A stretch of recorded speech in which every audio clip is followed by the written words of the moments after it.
Movie के start में हम कुछ फ्रेंड्स को देखते हैं जो मैसेजेस के थ्रू आपस में बात कर रहे होते हैं। उनमें से एक लड़की जिसका नाम अथीना होता है वो कहती है कि हंट की डेट करीब आ रही है और लोगों को मारने से अच्छा आइडिया और कुछ भी नहीं हो सकता। इसके बाद हम एक जगह देखते हैं जो कि सीक्रेट लोकेशन होता है और वहाँ के लोग अथीना के होते हैं। तभी वहाँ पर एक आदमी आ जाता है जो काफी डरा हुआ और घबराया हुआ होता है। तभी वहाँ पर मौजूद एक डॉक्टर आता है और उस आदमी को रिलैक्स करने की कोशिश करता है, लेकिन इसी बीच वो एक पेन से उस आदमी के गले के आर पार कर देता है जिससे उस आदमी का काफी ज्यादा खून बहने लगता है। इसके बावजूद भी वो आदमी जिंदा होता है और एक बोतल को तोड़कर उन्हें डराने की कोशिश करता है। तभी वहाँ पर अथीना आ जाती है और अपनी सैंडल से उस आदमी की आंख पर मारती है जिससे उस आदमी की मौके पर ही मौत हो जाती है। और तब अथीना अपने सैंडल से उस आदमी की आंख को निकालती है। सीन शिफ्ट होता है और हमें एक लड़की दिखाई जाती है जिसकी आंख खुलती है तो वो खुद को जंगलों के बीच में पाती है। साथ ही साथ उसे किसी ने बांध कर रखा होता है। उस लड़की के अलावा और भी लोग वहाँ पर मौजूद होते हैं जिन्हें वहाँ पर एज अ प्रिजनर लाया गया था। अब ये सब एक बहुत बड़े से ग्राउंड में पहुँचते हैं जिसके बीच में एक बड़ा सा बॉक्स होता है। तभी उनमें से एक आदमी उस बॉक्स को ओपन करता है और तब उस बॉक्स से एक छोटा सा पिग बाहर आता है। उस पिग के अलावा उस बॉक्स में बहुत से वेपन्स भी होते हैं जिन्हें ये सब आपस में बांट लेते हैं। उस लड़की को वहाँ पर चाबी मिलती है और उस चाबी की हेल्प से वो सबको खोल देती है। तभी अचानक से उन सब पर फायरिंग शुरू हो जाती है और उस फायरिंग में सबसे पहले वही लड़की मारी जाती है। अब वो सब बॉक्स के पीछे छुप जाते हैं। तभी उनमें से एक लड़की वहाँ से भागने की कोशिश करती है और तब वो एक बड़े से गड्ढे में गिर जाती है। वहाँ पर एक आदमी उस लड़की की हेल्प करने के लिए जाता है और तब वो देखता है कि वो लड़की उस गड्ढे में लगाए गए ट्रैप में फंस गई है। वो आदमी उस लड़की को किसी तरह बाहर निकालता है और किसी तरह वो लोग जंगलों की तरफ भागते हैं, लेकिन तभी उस आदमी का पाँव एक ट्रैप में फंस जाता है और वहाँ पर एक बहुत बड़ा सा ब्लास्ट हो जाता है। उस ब्लास्ट में वो आदमी तो मारा जाता है लेकिन वो लेडी फिर से उसी गड्ढे में चली जाती है। साथ ही साथ उस ब्लास्ट की वजह से उस लड़की का आधा शरीर अलहदा हो जाता है। तभी वहाँ पर दूसरा आदमी आता है ताकि वो उस लड़की की हेल्प कर सके, जिस पर वो लड़की उसे कहती है कि वो उसे शूट करके मार दे, लेकिन वो आदमी उसे शूट नहीं करता है और तब वो लड़की उसके हाथ से गन लेकर खुद को शूट कर लेती है। इसके बाद वो आदमी जंगल की तरफ भागता है जहाँ उसे 3 और लोग मिलते हैं। अब उनका सामना एक वायर की बाउंड्री से होता है जिसे वो लोग पार करने लगते हैं, लेकिन एक आदमी नहीं कर पाता है और इसी बीच उस पर कोई तीरों से अटैक करने लगता है।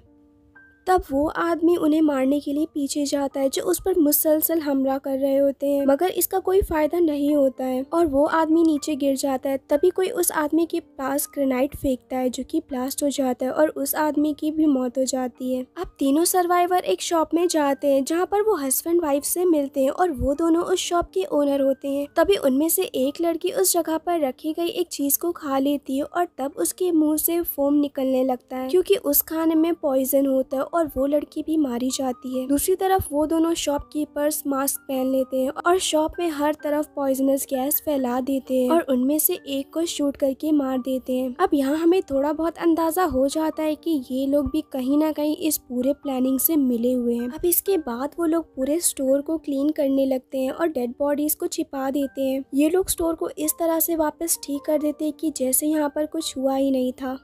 इसी बीच वहाँ पर एक और लड़की आती है जिसका नाम क्रिस्टल होता है। वो उन शॉपकीपर से पूछती है कि वो किस जगह पर है। इसके बाद क्रिस्टल उस शॉप से सिगरेट परचेज करती है, लेकिन जब उसे चेंज मिलता है तो वो उन पर डाउट करने लगती है और तब वो उन्हें गन से शूट करके मार देती है क्योंकि उन्होंने जो लोकेशन बताई थी उस हिसाब से उनकी रुपीस काफी अलग होती है। अब क्रिस्टल बाहर आती है जहाँ उसे एक ट्रक नजर आता है और तब वो उसका नंबर प्लेट हटाती है जिसके पीछे एक और नंबर प्लेट होता है और ये देखकर वो समझ जाती है कि उसे जो लोकेशन बताई गई है वो गलत है। असल में उसे खुद भी मालूम नहीं होता है कि वो कहाँ पर है। तभी वो नोटिस करती है कि उस ट्रक में कुछ वायर्स हैं जो कि बॉम्ब से कनेक्टेड है। तभी वहाँ पर एक और आदमी आता है जिसका नाम गैरी होता है। क्रिस्टल यहाँ गैरी को देखकर छुप जाती है। अब गैरी जैसे ही उस ट्रक को खोलने जाता है तो क्रिस्टल उसे ऐसा करने से मना करती है। वो उसे बताती है कि वो ट्रक ब्लास्ट हो सकता है क्योंकि उसमें बॉम्ब लगा हुआ है, जिस पर गैरी और क्रिस्टल दोनों साथ में जाने लगते हैं। तभी उन्हें एक ट्रेन का पता चलता है जिस पर क्रिस्टल उस ट्रेन के अंदर चली जाती है और फिर गैरी भी आ जाता है। ट्रेन पर और भी बहुत से लोग होते हैं जो कि रेफ्यूजीज होते हैं। गैरी क्रिस्टल को बताता है कि ये लोग भी उन्हीं के साथ मिले हुए हैं जो कि हमें मारना चाहते हैं और ये लोग कोई रेफ्यूजीज नहीं है। तभी कुछ दूरी पर उस ट्रेन को सोल्जर्स रोक लेते हैं और उन सब रेफ्यूजीज को बाहर निकालते हैं। गैरी उन्हें बताता है कि ये सब रेफ्यूजीज फेक है, लेकिन कोई भी गैरी की बातों पर यकीन नहीं करते हैं और वहाँ से चले जाते हैं। तभी वहाँ पर एक आदमी आता है और वो गैरी को कहता है कि मुझे नहीं लगता वो लोग तुम्हारी बातों पर यकीन करेंगे। उस आदमी को इंग्लिश बोलता हुआ देखकर गैरी परेशान हो जाता है। इसी बीच वो आदमी कुछ बातों को रिवील करता है। वो कहता है कि मैं ही बस उनसे मिला हुआ हूँ, बाकी सारे रेफ्यूजीज असली हैं और वो सोल्जर्स भी। ये सुनकर गैरी काफी ज्यादा गुस्से में आ जाता है और उस आदमी को मारने लगता है। इसी बीच उस आदमी के बैग से कुछ बॉम्ब गिरते हैं और तब गैरी उनमें से एक बॉम्ब उस आदमी के पैंट में डाल देता है और टाइम रहते वो आदमी उस बॉम्ब को नहीं निकाल पाता है, जिससे वो बॉम्ब ब्लास्ट हो जाता है और उस आदमी की मौत हो जाती है। अब वो सोल्जर क्रिस्टल को एक कैंप में लेकर जाते हैं जहाँ उसे एक आदमी मिलता है। वो उसे बताता है कि वो भी यहाँ पर कैदी बनाकर लाया गया था, लेकिन वो किसी तरह वहाँ से भाग गया। तभी वहाँ पर एक आदमी आता है और वो उन्हें अपने साथ लेकर जाता है। वो उनसे उन किडनैपर्स जिन्होंने उन्हें यहाँ पर कैद किया होता है वो उनकी काफी ज्यादा तारीफें करता है, जिस पर क्रिस्टल को उस पर शक होता है और वो उसे टांग मारकर बाहर गिरा देती है। इसके बाद क्रिस्टल उस पर कार चढ़ाकर उसे कुचल देती है, जिससे उस आदमी की मौत हो जाती है। अब वो आदमी क्रिस्टल पर गुस्सा करने लगता है और कहता है कि वही उनका आखिरी सोर्स था जिसकी वजह से वो लोग यहाँ से बाहर जा सकते थे और तुमने उसे मार दिया। और जब वो कार की डिक्की को खोलते तो उन्हें गैरी की डेड बॉडी मिलती है जिसे उस आदमी ने जान से मार दिया था। और तब वो दोनों समझ जाते हैं कि उन्होंने उसे मार कर सही किया, क्योंकि वो आगे जाकर उन दोनों को भी मार देता। वो आदमी क्रिस्टल को बताता है कि जितने भी लोग यहाँ कैदी बनाकर लाए गए थे वो सब के सब मारे गए और सिर्फ वो दोनों ही यहाँ पर बचे हुए हैं। क्रिस्टल जिस पर कहती है कि जिन्होंने भी उसे यहाँ पर फंसाया है वो सबको मार देगी। अब इसी बीच हमें एक ग्राउंड दिखाया जाता है जहाँ पर बहुत से लोग होते हैं और ये लोग वही होते हैं जिन्होंने मूवी के स्टार्ट में सब पर फायरिंग की थी और वहीं पर उन सब का ट्रेनर भी मौजूद होता है। तभी वहाँ पर क्रिस्टल और वो आदमी भी पहुँच जाते हैं। वो लोग उन हंटर्स को डिस्ट्रैक्ट करने के लिए वहाँ पर एक पिग को छोड़ दे और इसके बाद क्रिस्टल अंदर जाती है और सबको एक एक करके जान से मार देती है। और आखिर में क्रिस्टल और उस ट्रेनर की काफी ज्यादा फाइट होती है, लेकिन क्रिस्टल बड़ी बहादुरी से उस ट्रेनर को मार देती है। इसके बाद रेडियो के थ्रू अथीना की आवाज आती है और वो क्रिस्टल को उस आदमी के खिलाफ भड़काने लगती है। वो उस आदमी को कहती है कि क्या तुमने उसे अभी तक नहीं मारा है, जिस पर क्रिस्टल को उस आदमी पर भी डाउट होने लगता है और वो उसे शूट करके मार देती है। इसके बाद क्रिस्टल उस ट्रेनर के पास जाती है जो कि अभी भी जिंदा होता है और बहुत इंजर्ड होता है। वो उससे अथीना के बारे में पूछती है और उसकी लोकेशन जानने के बाद वो उसे मार देती है।